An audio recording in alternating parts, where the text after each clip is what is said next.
رنگ کو جاتے ہوئے سر جھکائے ہوئے، رنگ کو جاتے ہوئے سر جھکائے ہوئے، شہ نے رو کر کہا الوداع الوداع الوداع الوداع، میری مظلوم پیاسی مسافر بہن، میری مظلوم پیاسی مسافر بہن، لو مسافر چلا الوداع الوداع الوداع الوداع، شاہ بھر کر بہن کے گلے لگے اور دکھیا بہن سے یہ کہنے لگے،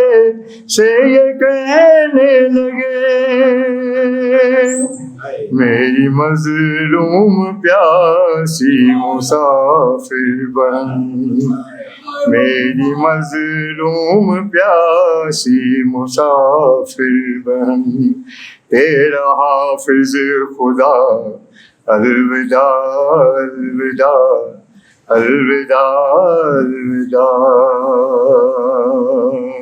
لے کے بالی سکینہ کو آغوش میں، ننھے ننھے سے ہاتھوں کے بوسے لیے، رو کے بوسے لیے، ایک حسرت سے بیٹی کو تکتے ہوئے، ایک حسرت سے بیٹی کو تکتے ہوئے، شہ نے رو کر کہا الوداع الوداع الوداع الوداع، جب تڑپ کر کہا میرے شیرو اٹھو، آؤ زینب کے بھائی کو رخصت کرو، آؤ رخصت کرو،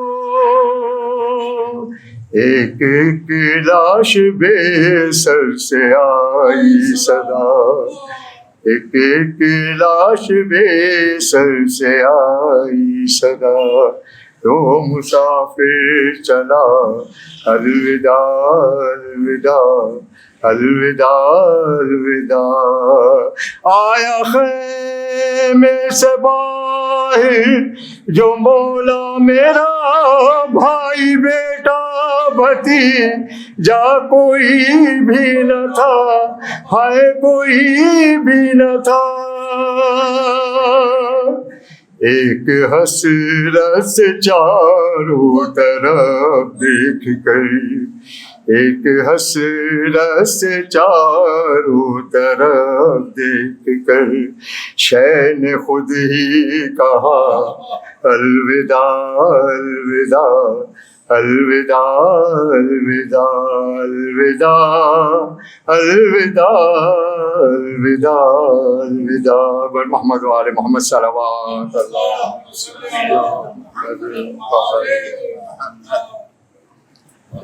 اعوذ باللہ السمیع العلیم من الشیطان اللعین الرجیم، بسم اللہ الرحمن الرحیم، رب اشرح لی صدری ویسر لی امری واحلل عقدۃ من لسانی یفقہوا قولی، الحمد للہ رب العالمین، الحمد للہ المعروف من غیر رؤیا والخالق بغیر منصبہ، خلق الخلائق بقدرتی واستعبد الارباب بعزتی وساد العظماء بجودہ، ثم الصلاة والسلام والتحیۃ والاکرام علی خیر الانام ابی القاسم محمد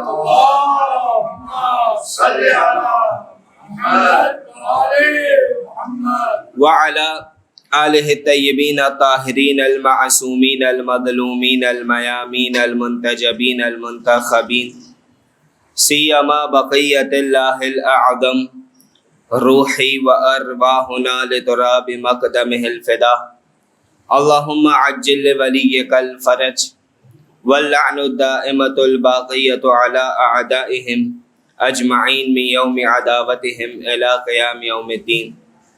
أما بعد فقد قال الله تبارك وتعالى في كتابه المبين بسم الله الرحمن الرحيم الله الذي خلقكم ثم رزقكم ثم يميتكم ثم يحييكم هل من شركائكم من يفعل من ذلكم من شيء سبحانه وتعالى عما يشركون. صلوات. اللهم صل على محمد وآل محمد. بسم الله الرحمن الرحيم اللهم كل وليك الحجة ابن الحسن صلواتك عليه وعلى آبائه في هذه الساعة وفي كل ساعة وليا وحافظا وقائدا وناصرا ودليلا وعينا حتى تسكنه أرزك طوعا وتمتعه فيها طويلا.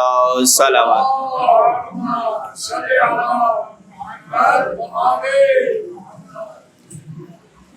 سامعین گرامی، زمانے کے امام کی خدمت میں، معصومین علیہ السلام کی خدمت میں اور آپ تمام کی خدمت میں عید الفطر کے موقع پر ہدیہ تبریک پیش کرتے ہیں۔ مسلسل آپ کے سامنے مفاہیم سورہ روم کے عنوان پر گفتگو کا سلسلہ جاری رہا اور آج اس سلسلے کی آخری کڑی ہے۔ بہرحال سورہ تو مکمل نہیں ہو پایا، لیکن اس وقت میں جس قدر ممکن ہوا آپ کے سامنے اس سورہ کی آیات کو پیش کیا گیا۔ پروردگار کی بارگاہ میں دعا گو ہے کہ پروردگار ہمارے اس عمل کو اپنی بارگاہ میں قبول فرمائے اور ہمیں قرآن مجید سے متمسک رہنے کی توفیق عنایت فرمائے۔ عزیزان گرامی، سورہ روم میں آپ کے سامنے کل کی جو ہماری گفتگو رہی تھی اس میں آیت نمبر 40 اور 41 آپ کے سامنے پیش کی گئی تھی کہ جس میں پروردگار عالم نے بندوں پر دوبارہ اپنی توحید کے حوالے سے بیان کو آگے بڑھایا اور یہ بات باور کرائی کہ جس طریقے سے خالقیت اللہ کے ہاتھ میں ہے، ربوبیت حقیقی اللہ کے ہاتھ میں ہے، مالکیت حقیقی طور پر فقط اللہ کے ہاتھ میں ہے، اسی طریقے سے رازقیت بھی پروردگار ہی کی صفت ہے اور ان اوصاف میں پروردگار عالم کا کوئی شریک نہیں ہے۔ پروردگار عالم ارشاد فرما رہا ہے کہ اللہ الذی خلقکم، کہ اللہ وہ ہے کہ جس نے تمہیں خلق کیا، ثم رزقکم، اور پھر تمہیں رزق دیا، ثم یمیتکم، پھر تمہیں موت دیتا ہے، ثم یحییکم، اور پھر تمہیں زندہ کرے گا۔ هل من شرکائکم من یفعل من ذلکم من شیء، کہ کیا تمہارے شریکوں میں سے کوئی ہے کہ جو ان کاموں کو انجام دے سکے؟ پروردگار ایک سوال کر رہا، لیکن یقیناً اس کا جواب یہی ہے کہ ایسا ممکن نہیں ہے کہ کوئی بھی پروردگار کے ان کاموں کو انجام نہیں دے سکتا۔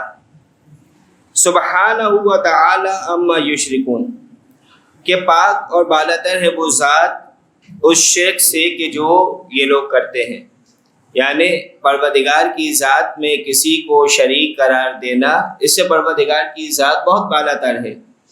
یعنی ایسا نہیں کہ اگر کوئی کسی کو خدا کا شریک قرار دے دے گا تو حقیقت میں وہ نعوذ باللہ خدا کا شریک ہو جائے گا، نہیں۔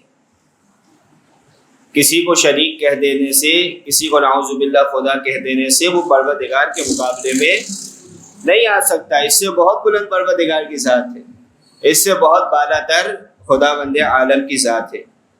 ظہر الفساد فی البر والبحر بما کسبت ایدی الناس، لوگوں کے اپنے اعمال کے باعث خشکی اور سمندر میں فساد برپا ہو گیا. لِيُذِيقَهُمْ بَعْدَ الَّذِي عَمِلُوا تاکہ انہیں ان کے پاس اعمال کا ذائقہ چکھایا جائے. لَعَلَّهُمْ يَرْجِعُونَ کہ شاید کہ یہ لوگ باز آ جائیں, شاید کہ اپنے عمل سے توبہ کر لیں. یعنی ہوتا ہے کہ جب انسان راستے سے بھٹکنے لگتا ہے تو اسے کچھ مشکل سے گزارا جاتا ہے, کچھ پریشانی سے گزارا جاتا ہے, تاکہ ان پریشانیوں کے ہی سبب سے یہ انسان راہ ہدایت پر آ جائے, یہ انسان صراط مستقیم پر آ جائے, یہ انسان کفر کا راستہ چھوڑ دے. کیونکہ یہ بات تو پہلے بیان ہو چکی کہ اصلاً انسان کی جو فطرت ہے وہ کس پر ہے؟ توحید پر ہے. یعنی اس کی اصل توحید پر ہے, صرف اسے پلٹنا ہوتا ہے اس کی طرف. یعنی بعض اوقات ہوتا ہے نا کہ انسان کبھی یادداشت بھول جاتا ہے تو ایک جھٹکا آتا ہے, فوراً سے اس کی یادداشت ساری واپس آ جاتی. تو حقیقت انسان کے اندر توحید ہے, یعنی انسان توحید پر ہے, انسان خدا کی وحدانیت کو اپنے دل میں رکھتا ہے. کبھی کبھار فقط ایک جھٹکے کی ضرورت پڑتی ہے, اس انداز میں ایک کرنٹ کی ضرورت پڑتی ہے کہ جو اس کے وجود کو ہلا کر رکھ دے, اس کی شخصیت کو ہلا کر رکھ دے اور وہ سیدھے راستے پر آ جائے. یعنی ہمیں دنیا میں کتنی مثالیں ایسی ملتی ہے کہ دنیا دار لوگ ہیں, اپنی دنیا میں مگن ہے, کسی چیز کا ہوش نہیں, ہر طرح کے وسائل ان کے پاس موجود ہے, ہر طرح کی فیسلٹیز ان کے پاس موجود ہے, ہر طرح کی سہولیات ہیں, آسائشیں ہیں, سب کچھ ہے, ایک لگژریس لائف وہ گزار رہے ہیں. لیکن اچانک سے زندگی میں کوئی ایسا جھٹکا آتا ہے, کوئی ایسے صدمے سے گزرتے ہیں کہ وہ اپنی حقیقت کو جاننے کی کوشش کرنا شروع کرتے ہیں, اور اس ایک صدمے کی وجہ سے, ایک جھٹکے کی وجہ سے وہ پروردگار عالم کی طرف آ جاتے ہیں. تو انسان کے ساتھ جو دنیا میں ہوتا ہے, جو مسائل پیدا ہوتے ہیں, جو پریشانیاں ہوتی ہیں, اس میں عمل دخل خود انسان کے اپنے اعمال کا بھی ہے. جیسے کل آپ کے سامنے دعائے کمیل کے کچھ جملوں کو پیش کیا گیا تھا. پھر پروردگار عالم ارشاد فرما رہا, قل اے حبیب کہہ دیجئے, سیروا فی الارض کہ زمین میں سیر کرو, زمین میں چلو پھرو, فانظر کیف کان عاقبۃ الذین من قبل کہ جو تم سے پہلے لوگ گزر گئے ہیں ان کا انجام کیا ہوا تھا. کان اکثرہم مشرکون کہ ان میں سے اکثر مشرک تھے. یعنی جو قرآن مجید میں مختلف مقامات پر اس انداز کا مفہوم ملتا ہے کہ زمین میں چلو پھرو, گھومو پھرو, یعنی پروردگار کی جو اتنی وسیع زمین ہے اس میں سیر کرو, نظارہ کرو زمین کا. اور یہ جو سیر کرنے کا کہا گیا فقط اس وجہ سے نہیں کہ انسان انجوائمنٹ کے لیے سیر کرے, نہیں, بلکہ عبرت حاصل کرے, درس حاصل کرے, خدا کی نشانیوں کو دیکھے اور ان نشانیوں کے ذریعے سے وہ خدا تک پہنچنے کی کوشش کرے. پروردگار عالم نے جو اس انسان میں, جو آج کے زمانے میں انسان موجود ہے, اس سے پہلے والے انسانوں کا جو حشر ہوا, دیکھیں کہ کتنی کیسی کیسی قومیں آباد. یعنی ہمیں زیادہ دور جانے کی ضرورت نہیں, خود ہمارے نزدیک ہی موئنجو دڑو موجود نہیں ہے, کتنی بڑی ثقافت تھی. آج کیا ہے, نشان عبرت بنا ہوا ہے.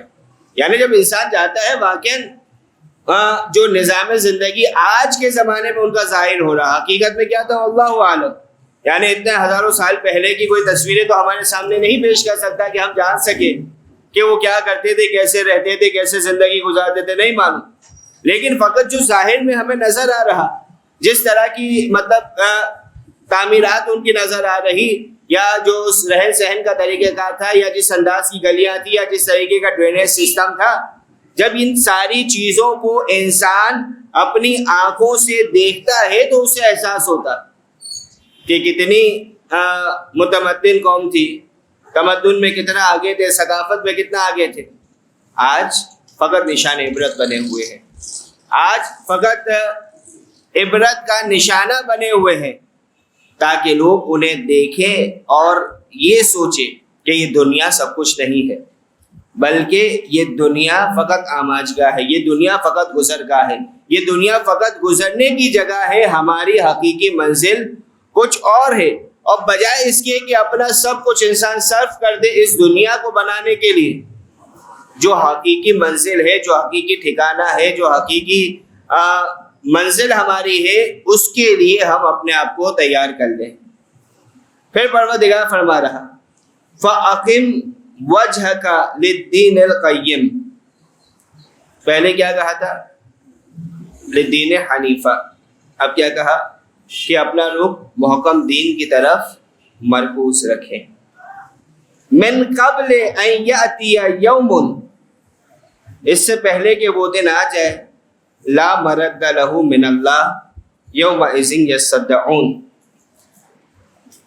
کہ جس کے اللہ کی طرف سے ٹلنے کی کوئی صورت نہیں ہے، وہ دن سب کے لیے آنا ہی آنا ہے۔ اس دن لوگ پھوٹ کا شکار ہو جائیں گے، اس دن لوگ پریشان ہو جائیں گے، مشکلات میں گرفتار ہو جائیں گے۔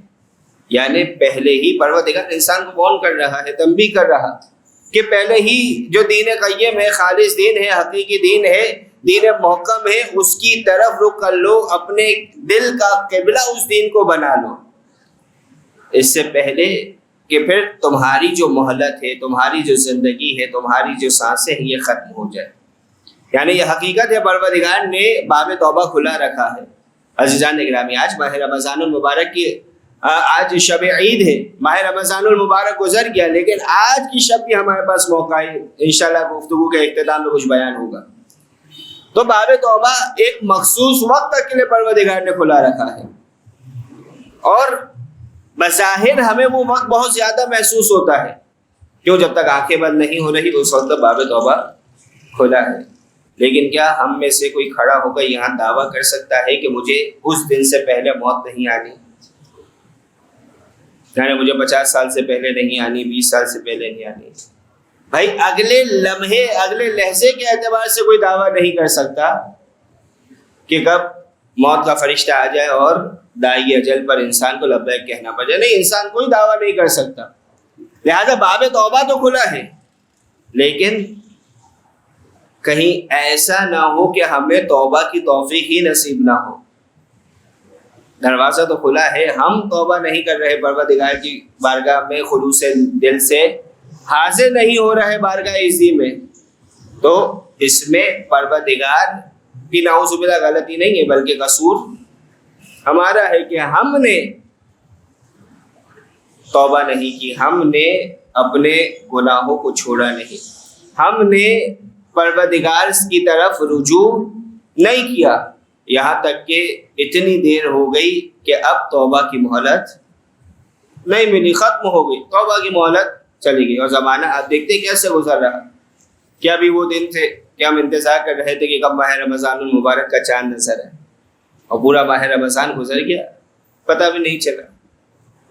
یعنی اب وہ دن آ گیا کہ انسان یہ دعا کرے کہ پروردگار اگلا ماہ رمضان المبارک بھی ہمیں دیکھنا نصیب فرمائے، تاکہ جو کمی اس سال رہ گئی اسے ہم اگلے سال مکمل کر سکیں۔ یعنی کس طریقے سے یہ زمانہ گزر رہا، کس طریقے سے وقت گزر رہا، ٹائم گزر رہا، ہمیں نہیں معلوم۔ لہٰذا انسان ہر وقت اپنی منزل کے لیے تیار رہے۔ پھر پروردگار فرما رہا من کفر فعلیہ کفر، جس نے کفر کیا اس کے کفر کا ضرر، اس کے کفر کا نقصان اسی کے لیے ہے، کسی اور کو نقصان نہیں پہنچنا۔ ومن عمل صالحا فلانفسهم یمہدون،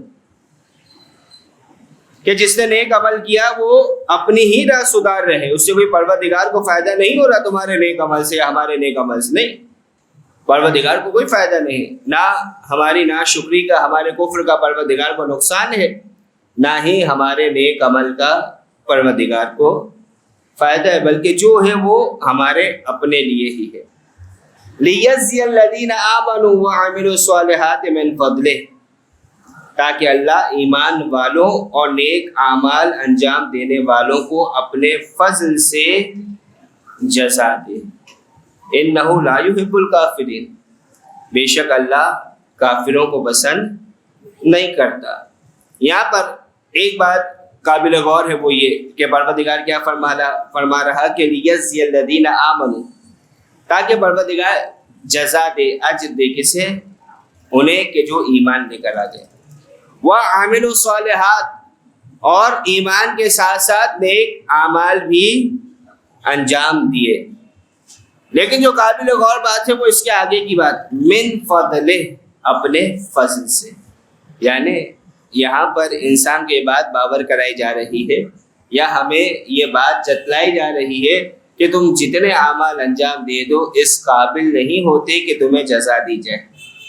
یعنی اپنی نمازوں کے ذریعے سے، اپنے روزوں کے ذریعے سے، اپنے اعمال کے ذریعے سے ہم خود کو جزا کا حقدار نہیں بناتے، بلکہ تو پروردگار کا فضل ہے کہ ہمیں ہمارے اعمال کے بدلے میں جزا دے رہا ہے، ہمارے اعمال کے بدلے میں ہمیں جنت دے رہا ہے، ہمارے اعمال کے بدلے میں ہمیں تحفے دے رہا ہے، ہمارے اعمال کے بدلے میں ہمیں آخرت میں ہمارے نامہ اعمال کے پلڑے کو بھاری کر رہا. یہ تمام کا تمام کیا ہے؟ خدا کا فضل ہے، ورنہ ہمارا حق نہیں ہے. ہمارے اعمال حقیقتاً اس قابل نہیں. یعنی اکثر یہ جملہ کہتا ہوں کہ ہم میں سے کون ہے کہ جو کھڑے ہو کے سینہ ٹھوک کر یہ بات کر سکے کہ نہیں میں اپنی نمازوں کے بلبوتے پہ جنت میں جاؤں. کوئی یہ جو کہہ سکتا ہے میں اپنے روزوں کے بلبوتے پہ جنت میں جاؤں گا؟ نہیں، ہم میں سے کوئی نہیں کہہ سکتا. یہ پروردگار کا فضل ہے اور ان کی شفاعت کا وسیلہ ہے کہ جنہیں پروردگار نے ہمارے لیے شفیع قرار دیا ہے، جن سے متمسک رہنے کا ہمیں حکم دیا ہے کہ ان ہستیوں سے متمسک رہو، کیوں؟ یہی ہستیاں تمہیں کامیابی عطا کرنے والی ہے. صلوات پڑھیے گا محمد و آل محمد.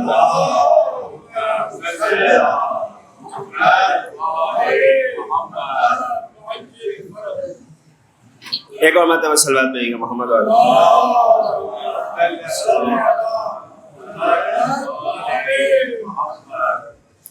پھر پروردگار عالم اس سورے میں اپنی مطلب جو 7ویں آیت جو آپ کے سامنے کی تھی، ٹوٹل 7 آیتیں ہیں کہ جس کا آغاز وَمِنْ آیاتِهِ سے ہو رہا ہے. 6 لگاتار بیان کر دی گئی اور یہ 7ویں آیت نمبر 46. پروردگار عالم فرما رہا کہ وَمِنْ آیاتِهِ کہ اللہ کی نشانیوں میں سے ہے کیا؟ أَن يُرْسِلَ الرِّيَاحَ مُبَشِّرَاتٍ کہ وہ ہواؤں کو بشارت دینے والا بنا کر چلاتا ہے. لِيُذِيقَكُم مِّن رَّحْمَتِهِ تاکہ تمہیں وہ اپنی رحمت کا مزہ چکھائے. یعنی پروردگار جو ہوا چلا رہا یہ بشارت دہندہ ہے، پروردگار کی خوشخبری دے رہی. ان ہواؤں کے ذریعے سے پروردگار اپنی رحمت کا مزہ چکھاتا ہے. یعنی کیا؟ جب ہوائیں چلتی ہے، یہ ہوائیں اپنے ساتھ اکثر بادلوں کو لے کر آتی ہے، پھر بادل سے بارش بھی برستی ہے اور مختلف باتیں اس اعتبار سے نکل سکتی. پھر پروردگار فرما رہا ہے اور ہواؤں کو کیوں چلاتا ہے؟ لِتَجْرِيَ الْفُلْكُ بِأَمْرِهِ تاکہ کشتیاں جو ہے وہ خدا کے حکم سے چلیں. کشتی پانی میں جو ہوتی ہے، آج کل تو انسان مشینوں کے ذریعے سے اسے چلا لیتا ہے، لیکن حقیقت میں کشتی ہوا کے رخ پہ چلا کرتی ہے تاکہ جو کشتیاں ہیں پانی میں پروردگار کے حکم سے چل سکیں. وَلِتَبْتَغُوا مِنْ فَضْلِهِ وَلَعَلَّكُمْ تَشْكُرُونَ اور تم اس کا فضل تلاش کرو. یعنی انسان پروردگار کے فضل سے تلاش رزق کے لیے نکلے، سفر کرنے جائے اور اپنی ضرورت کو پورا کرے. کیسے؟ پروردگار کے فضل سے. وَلَعَلَّكُمْ تَشْكُرُونَ اور شاید کہ تمہیں احساس ہو جائے اور تم شکر بھی ادا کر لو. یعنی اتنی نعمتیں، اتنی نشانیاں پروردگار عالم نے گنوا دی کہ ہوا چل رہی ہے، بارش ہو رہی ہے، بادل آ رہے ہیں، کشتیاں چل رہی ہے، تمہیں پروردگار کے فضل سے رزق مل رہا ہے. یہ تمام چیزیں آ رہی ہے. کاش کہ انسان پروردگار کا شکر تو ادا کرے. جو ایک علم کلام میں بحث کی جاتی ہے کہ جو منعم ہے، نعمت دینے والا ہے، اس کا شکر انسانی عقل کہتی ہے کہ لازم ہے. یعنی نارمل بات ہو رہی کہ اگر کوئی آ کر آپ کو تحفہ دیتا ہے، گفٹ دیتا ہے، آپ کا فرض کیا بنتا ہے کہ آپ نے وہ گفٹ لیا، جیب میں ڈال دیا، بس خاموشی سے نکل گئے؟ کیا کوئی عقل مند انسان اس بات کو پسند کرے گا؟ نہیں کرے گا. بلکہ عقل کیا کہتی کہ آپ کچھ نہیں کر سکتے، کم سے کم آپ نے مسکرا کے اسے شکریہ ادا کر دیا. کہا کہ تمہارا شکر کہ تم نے مجھے یاد رکھا، یا دعوت میں کسی نے انوائٹ کیا تو آپ اسے کہتے تھینکس کہ تم نے مجھے یاد رکھا، دعوت دی مجھے، یا کوئی تحفہ دیا آپ اسے کیا کہیں گے؟ شکریہ کم سے کم انسان ادا کرتا ہے. یہ انسانی عقل اس بات کا تقاضا کرتی. اب دنیا میں انسان کو کتنی نعمتیں ملی ہیں، یعنی انسان شمار کرنا چاہے. خود قرآن مجید میں موجود ہے نا کہ وَإِن تَعُدُّوا نِعْمَتَ اللَّهِ لَا تُحْصُوهَا، کہ اگر تم اللہ کی نعمتوں کو شمار کرنا چاہو تو شمار نہیں کر سکتے. کتنی نعمتیں پروردگار نے عطا کی ہے. انسان نعمتوں کو گنتا رہے. یہ زندگی نعمت ہے، یہ جسم نعمت ہے، یہ صحت نعمت ہے، آنکھیں نعمت ہے، ہاتھ نعمت ہے، پیر نعمت ہے، انسان کو جو رزق مل رہا ہے یہ نعمت ہے، والدین نعمت ہے، بھائی بہن نعمت ہے، رشتہ دار نعمت ہے، دوست احباب نعمت ہے، جو نوکری کر رہا ہے یہ نعمت ہے. یعنی انسان نعمت بس گنتا چلا جائے، شمار کرتا جائے. تو اتنی نعمتیں جب اسے ملی تب یہاں پر یہ تو سوچے کہ میرا فرض نہیں بنتا کہ جس نے مجھے یہ نعمت دی ہے اس کا میں شکریہ تو کم سے کم ادا کروں، اس کا شکر تو میں ادا کروں کہ اس نے مجھے یہ نعمتوں سے نوازا، مجھے یہ نعمتیں دی. مسلمان ہے تو جانتا ہے کہ کس نے نعمت دی ہے، لہذا مولا کائنات کی سنت پر عمل کرتے ہوئے اپنے سر کو سجدے میں جھکائے، شکر کا سجدہ ادا کرے. نہیں جانتا انسان کہ کس نے نعمت دی ہے، اب منعم کو تلاش کرے گا، نعمت دینے والے کو انسان تلاش کرے گا. تو جب نعمت دینے والے کو انسان تلاش کرے گا تو خود بخود پروردگار عالم تک پہنچ جائے گا کہ وہ خداوند عالم کی ذات ہے کہ جس نے مجھے ان تمام نعمتوں سے نوازا، یہ تمام تحفے مجھے عطا کیے، یہ تمام تحائف مجھے دیے، یہ زندگی مجھے دی، یہ سانسیں مجھے عطا کی. تو انسان خود بخود پروردگار عالم کی طرف پہنچ جائے گا فقط اگر اپنے منعم کو، نعمت دینے والے کو انسان تلاش کرنا شروع کرے. صلوات پڑھیے گا محمد و آل محمد پر.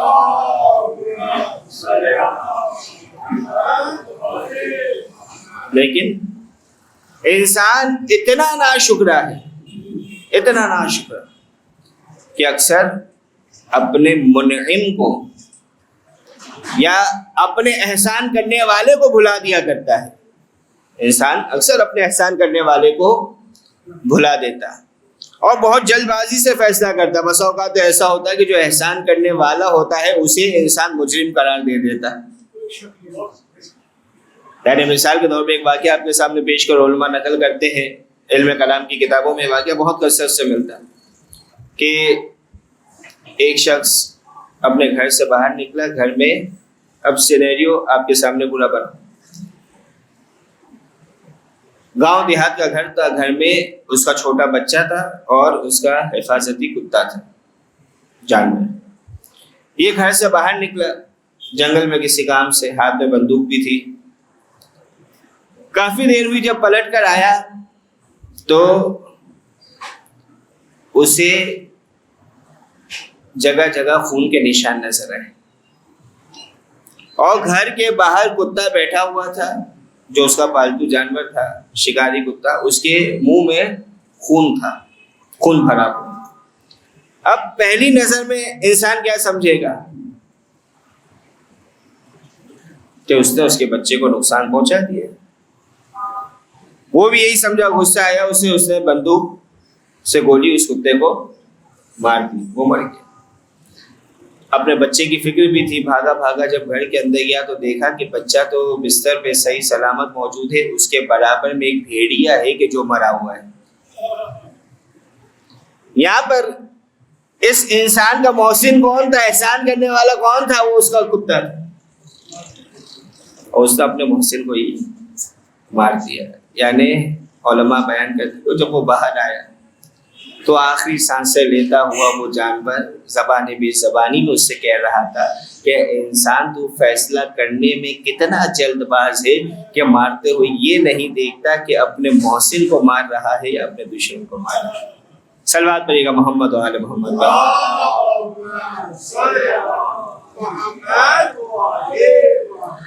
تو جانے کے نام یہ انسان ہے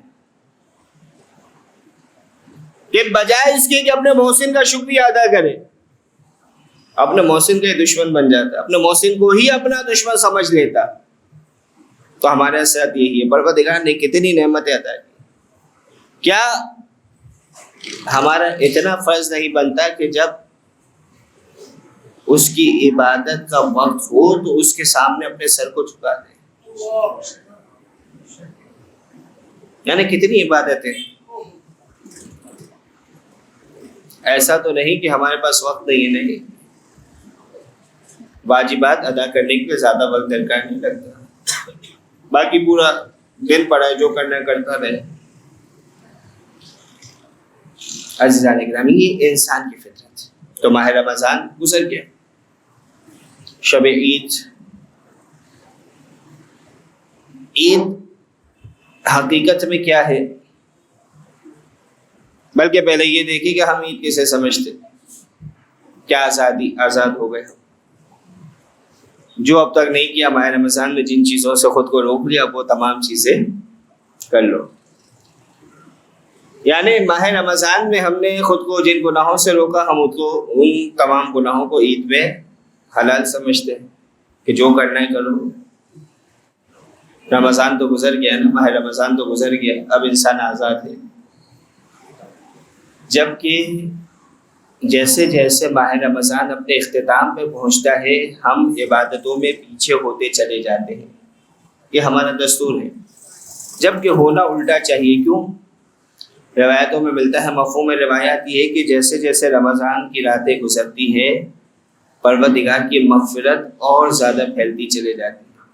اور بسا اوقات روایتوں میں ملتا ہے کہ شب عید پروردگار ان تمام تعداد سے زیادہ گنہگاروں کو آتش جہنم سے آزاد کرتا ہے کہ جتنی پورے ماہ رمضان پروردگار نے لوگوں کو آزاد کیا ہو. یعنی جو حقیقت میں مغفرت کی رات ہے، طلب مغفرت کی رات، اسے ہم اپنے گناہوں کی پریپریشن کی رات بنا دیتے ہیں. اور عید کا دن، عید کسے کہتے ہیں؟ پلٹنے کو. ہم اس دن کو اس انداز میں نہیں گزارتے کہ جیسے اہل بیت نے فرمایا. یعنی مولا کائنات امیر المومنین علی بن ابی طالب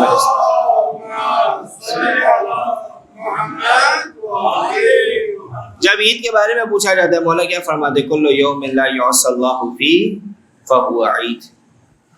کہ ہر وہ دن کہ جس میں انسان سے کوئی گناہ نہ ہو، جو معصیت پروردگار نہ ہو، وہ کیا ہے؟ عید کا دن ہے. یعنی مولا متقیان عید یہ بیان فرمانا ہے، اور ہم عید کو سمجھتے ہی گناہ کا دن، نعوذ باللہ. یعنی زبان سے کوئی اس بات کا اقرار نہیں کرتا، ورنہ جو ہمیں تعلیم دی گئی کہ عید کا دن کس طریقے سے گزارنا ہے. فجر کی نماز کے بعد سب سے پہلا کام کرنے کی جو تاکید کی جاتی ہے کہ دعائے نطبہ پڑھی جائے. دعائے نطبہ کیا ہے؟ زمانے کے امام کی بارگاہ میں نوحہ ہے، گریہ ہے، مناجات ہے، شکوہ ہے، شکایت ہے. پہلے زمانے کے امام کو یاد کیا جائے کہ مولا یہ عید بھی آپ کے بغیر گزر رہی ہے. پھر انسان نماز عید پڑھتا ہے اور اپنے روٹین کو آگے بڑھاتا ہے. جن سے قطع تعلق ہے ان سے اپنے تعلقات کو استوار کیجیے. صلہ رحم کرنے کا دن ہے، قطع رحم کا دن نہیں ہے. عزیزان گرامی، بس احمد تمام کی آپ کی. عید کے دن اگر کوئی اپنا پردیس میں ہو تو بڑا یاد آتا ہے. نگاہوں کے سامنے نہ ہو، انسان اسے یاد کرتا ہے. ذرا انسان اپنے تصور میں اس بات کو لائے کہ زندگی کی کتنی عیدیں ہم نے اپنے زمانے کے امام کے بغیر گزار دی. کاش کی ایسی عید بھی نصیب ہو کہ زمانے کے امام کا وجود اقدس ہماری نگاہوں کے سامنے ہو، ہم ان کے شربت دیدار سے مستفید ہو. عزادارو، ذرا تصور کیجئے کہ جب 28 رجب کو قافلہ چلا ہوگا، رجب کا مہینہ گزرا، شعبان کا مہینہ گزرا، رمضان کا مہینہ گزرا، جب عید کا دن آیا ہوگا تو سغرا نے اپنے بابا کو کتنا یاد کیا ہوگا.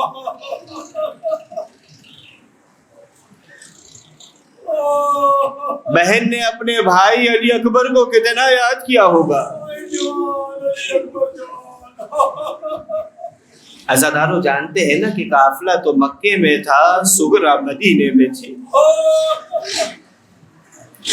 وہی سغرا کے جو اپنے بابا کے ساتھ جانا چاہ رہی تھی، لیکن حسین سغرا کو ساتھ نہیں لے گئے. جانتے ہیں کیوں؟ روایتوں میں ملتا ہے کہ ثانیہ زہرا کے بعد سغرا آتی ہے. آنے کے بعد کہتی ہے کہ پھوپھی اماں نہ جانے بابا مجھ سے ملاقات نہیں کر رہے. ثانیہ زہرا نے سغرا کو اپنے ساتھ لیا، سید الشہداء کی خدمت پہ آئی. اب جب مولا حسین نے زینب کو دیکھا نا سغرا کے ساتھ، زینب سے ایک سوال کیا کہ بہن زینب تم تو جانتی ہو نا کہ ہم کس سفر پہ جا رہے ہیں، ہمارے ساتھ کیا ہونا ہے؟ ثانیہ زہرا فرماتی ہے جی بھائی میں جانتی ہوں، نانا نے بتایا تھا، بابا نے بتایا تھا کہ کربلا میں کیا ہونا ہے، اور بعد کربلا ہمارے سر سے چادروں کو چھینا جائے گا، ہمیں قیدی بنا کر کربلا سے کوفہ، کوفے سے شام کے بازاروں میں، زندانوں میں لے جایا جائے گا. عزادارو جب ثانیہ زہرا نے یہ بیان کیا نا، سید الشہداء فرماتے ہیں کہ بہن زینب یہ میرا دل جانتا ہے کہ پروردگار کے حکم کی بنا پر حسین کیسے صبر کرے گا، لیکن یہ جو میری بیٹی سغرا ہے نا، یہ میری ماں فاطمہ زہرا کی شبیہ ہے. حسین ہرگز یہ گوارا نہیں کرتا کہ حسین کی ماں فاطمہ زہرا اور کوفے اور شام کا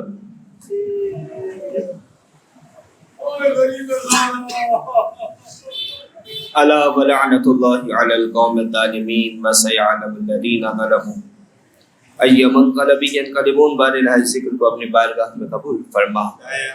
بار الہ محمد و آل محمد کا واسطہ، آج کے مقدس شب کا واسطہ، ہمارے گناہان کبیرہ و صغیرہ کو معاف فرما، ہمارے مرحومین کی مغفرت فرما.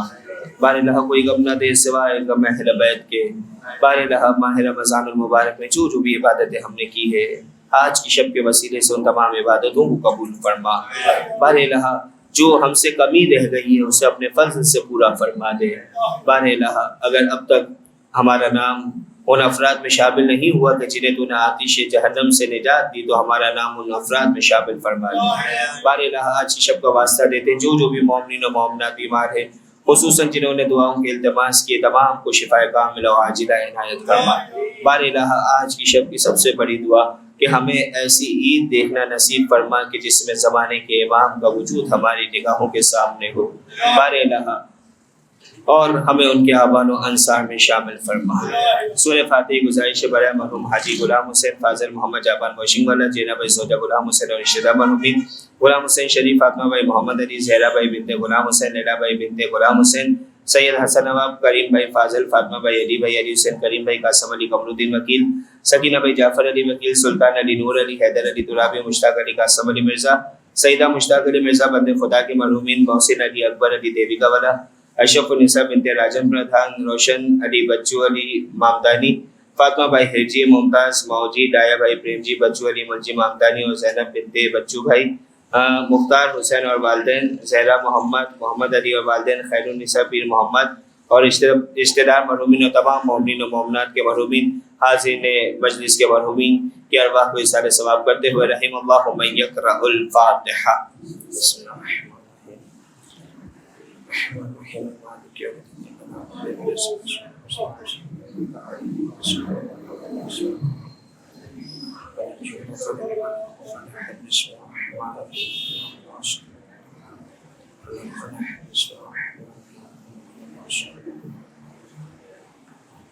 اللهم صل على محمد وآل محمد. اللهم اغفر للمؤمنين والمؤمنات والمسلمين والمسلمات الأحياء منهم والأموات. تابع بيننا وبينهم بالخيرات إنك مجيب الدعوات إنك قاضي الحاجات إنك على كل شيء قدير. إن الله وملائكته يصلون على النبي يا أيها الذين آمنوا صلوا عليه وسلموا تسليما.